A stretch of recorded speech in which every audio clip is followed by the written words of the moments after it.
केल्यानंतर हा तपासात पूर्ण भाग होईल आणि आमची काय मागणी आहे की ललित पाटील प्रकरणात संजय ढगूंना अटक झाली पाहिजे। नाना काय सांगाल?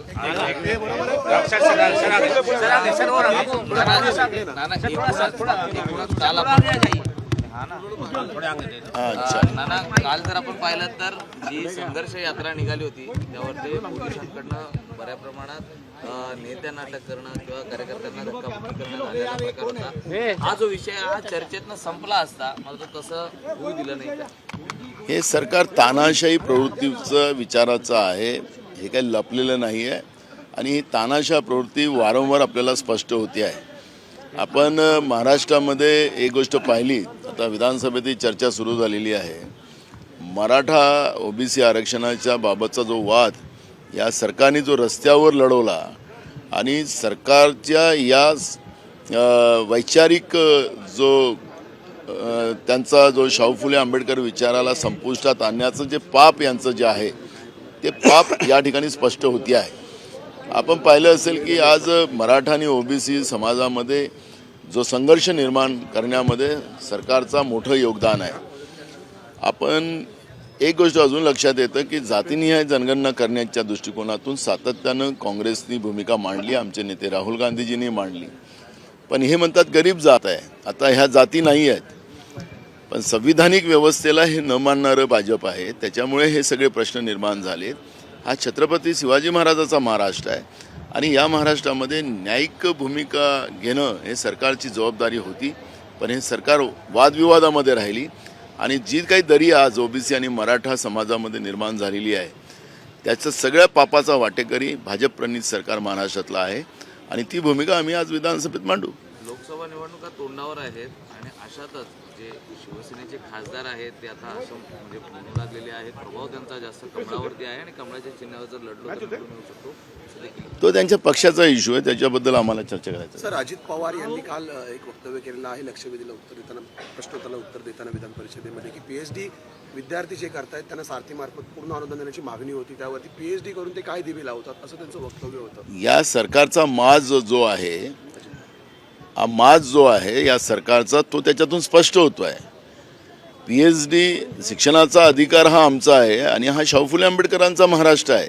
या महाराष्ट्राने शिक्षणाचा पाया रोवला, ज्या आमच्या आदर्शाने त्याचा पाया रोवला तो देशामध्ये गेला आणि म्हणून देशामध्ये आमच्या महिला प्रधानमंत्री होऊ शकल्यात, राष्ट्रपती होऊ शकल्यात, आज मोठ्या मोठ्या पदावर आहेत। त्याचं सगळं मूळ जे आहे ते महाराष्ट्र आहे आणि त्या महाराष्ट्रातला एक जबाबदार मंत्री, राज्याचे उपमुख्यमंत्री अजित पवार हे ज्या पद्धतीने त्यांनी काल वक्तव्य केलं की पीएचडी केल्याने काय दिवे लावणार, तर त्याचा अर्थच असा आहे की हे शैक्षणिक व्यवस्थेच्या विरोधात हे भाजप प्रणित सरकार आहे, हे त्याच्यातून स्पष्ट होते। केंद्रीय निवडणूक आयुक्त जे आहेत काल शिंदे गट आणि उद्धव ठाकरेंची आमदारांची अपात्रतेची सुनावणी चालू आहे।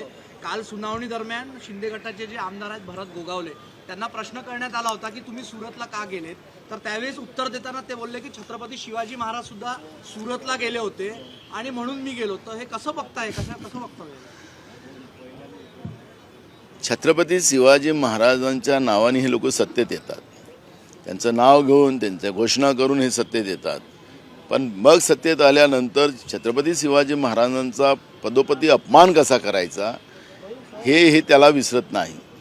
छत्रपती शिवाजी महाराज गुजरातमध्ये म्हणजे सुरतेमध्ये देण्यासाठी नव्हते गेलेत, त्या तिथं अत्याचारी व्यवस्था जी होती त्या अत्याचारी व्यवस्थेला सबक देऊन त्यांनी आमच्या लोकांचा जो खजाना लुटलेला होता तो खजाना आणायसाठी गेलेले होते। तो इतिहास त्यांना माहिती नसेल म्हणून त्यांना सांगितलं पाहिजे, पण तुम्ही गुजरातच्या गुलामगिरीमध्ये गेलेला होतात आणि गुजरातच्या गुलामीमध्ये तुम्ही त्या हॉटेलमध्ये तुम्हाला कसं कस्टडीमध्ये ठेवलेलं होतं आणि कसं तुम्हाला वागवलं गेलं होतं। एकनाथ शिंदे साहेबांचा त्या काळातला एक फोटो सुरतमधलाच आहे, तो कसा हालत होता तो। अशा वेळेस मी तुम्हाला एक सांगतो की शिवाजी महाराजांची तुलना हे त्या लायकीचे पण नाही, यांनी करू नये आपल्याबरोबर असा आमचा त्यांना सल्ला आहे। पण ज्या पद्धतीनं छत्रपती शिवाजी महाराजांचा हे अवमान करायला निघालेले आहेत, कारण की यांचे मंत्री पण त्यावेळेचे एक राज्यपाल तत्कालीन यांनी छत्रपती शिवाजी महाराजांचा अपमान केला, बाबासाहेब आंबेडकरांचा केला, महात्मा ज्योतिबा फुले सावित्रीबाई फुल्यांचा अपमान केला. यांचे अनेक मंत्री, अर्धापेक्षा जास्त डझन, त्यांनी पण आणि यांचे प्रवक्ते देशातले जे कोण होते त्यांनी पण छत्रपती शिवाजी महाराजांचा अपमान केलेला आहे. त्यामुळे या सरकारमध्ये आमच्या महापुरुषांचा, आमच्या दैवतांचा अपमान करण्याचाच सातत्यानं सपाटा लावलेला आहे आणि त्याचंच हे वक्तव्य आहे. सर काल राज्यसभेमध्ये 5 लाख हेक्टरपेक्षा जास्त जागा जमीन अर्पण झाली असं दिसतं सगळ्यामुळे अजून पूर्ण मदत जाहीर होत नाहीये की कुठे गोष्टी अडचण असं दिसतं. किती शेतकऱ्यांच्या आत्महत्या या सरकारला पाहिजे हा सवाल काँग्रेसच्या वतीनं आम्ही विचारतो आहे. कारण की आम्ही सांगतोय की पहिल्या दिवशीपासून सरकारने तातडीनं जाहीर केलं पाहिजे काय मदत देता आणि त्यांच्या खात्यात टाका. तुम्ही पावसाळी अधिवेशनात ही घोषणा केली आणि त्या घोषणेचे पैसेसुद्धा अजूनपर्यंत मिळाले नाहीत. रोज एव्हरेजमध्ये 14 शेतकरी आत्महत्या करतात आहे. त्यांना किती शेतकऱ्यांच्या आत्महत्या पाहिजेत? हे शेतकऱ्यांना आत्महत्या करायला प्रेरित करणारे हे सरकार आहे. यांनी द्यायचं आहे की नाही द्यायचं आम्ही परवा पण विधानसभेत बोललो की तुम्ही एकदा सांगून द्या आम्हाला नाही द्यायचं आहे, या आमची जबाबदारी नाही. तर शेतकरी स्वतःच्या याच्यानं कसं उभं व्हायचं शेतकरी ठरवेल ना. पण एकीकडे घोषणा करायच्या, त्यांच्या जखमेवर मीठ सोडायचं आणि घोषणाच्याच पाऊस पाडायचा. परवा चर्चा संपली, मुख्यमंत्र्यांनी कालच त्याचा रिप्लाय करायला पाहिजे. आम्ही शुक्रवारी रिप्लाय करू. अजून पंचनामे आले नाही. मागच्या अवकाळी पावसाचे पंचनामे आलेत, मग त्याच्यानंतर पावसाळी फसलीचे नुकसान झालेत. तुम्हाला पंचनामेच करत आहे हे सरकार सातत्यानं. तर शेतकऱ्यांचा पंचनामा करायला निघालं काय आणि त्यांचा जीव घ्यायला हे सरकार निघालं काय? या पद्धतीचं भावना आता महाराष्ट्रातल्या शेतकऱ्यांच्या आहेत, आमच्या आहेत. सर काल केंद्रीय निवडणूक आयुक्तांच्या निवडीसंदर्भात एक विधेयक राज्यसभेत मंजूर झालेलं आहे. त्यानंतर विरोधकांनी सभात्याग केला एकंदरीत, कारण आता सरकारचा हस्तक्षेप असणार आहे या निवडीमध्ये. कसं आहे, निवडणूक आयोग ही स्वायत्त आणि तुम्हाला आपल्या लक्षात असेल की काँग्रेसनी सत्तेमध्ये असताना घटनादुरुस्ती करून आपल्याला मीडियाला आणि निवडणूक आयोगाला एक स्वायत्ता दिली आणि या स्वायत्तेच्या आधारावर, कारण की ह्या लोकशाहीचे मूळ स्तंभ आहेत, या स्तंभांना कुठेही डॅमेज होता कामा नये याची काळजी नेहमी काँग्रेसने केली.